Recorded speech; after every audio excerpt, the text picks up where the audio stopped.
Apocalypse de Jean, chapitre 11. On me donna un roseau semblable à une verge, en disant, « Lève-toi, et mesure le temple de Dieu, l'autel, et ceux qui y adorent. Mais le parvis extérieur du temple, laisse-le en dehors, et ne le mesure pas, car il a été donné aux nations, et elles fouleront aux pieds la ville sainte pendant 42 mois. Je donnerai à mes 2 témoins le pouvoir de prophétiser revêtus de sacs pendant 1260 jours. Ce sont les 2 oliviers et les 2 chandeliers qui se tiennent devant le Seigneur de la terre. Si quelqu'un veut leur faire du mal, du feu sort de leur bouche et dévore leurs ennemis. Et si quelqu'un veut leur faire du mal, il faut qu'ils soient tués de cette manière. Ils ont le pouvoir de fermer le ciel afin qu'il ne tombe point de pluie pendant les jours de leur prophétie.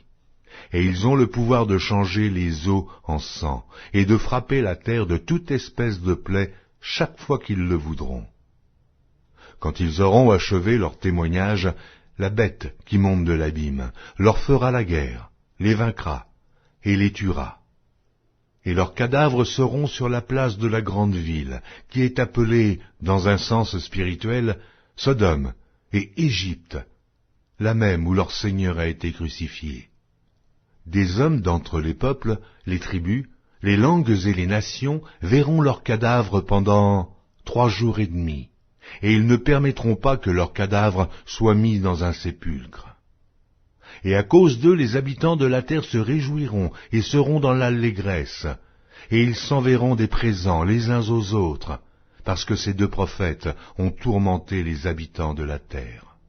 Après les 3 jours et demi, un esprit de vie venant de Dieu entra en eux, et ils se tinrent sur leurs pieds, et une grande crainte s'empara de ceux qui les voyaient.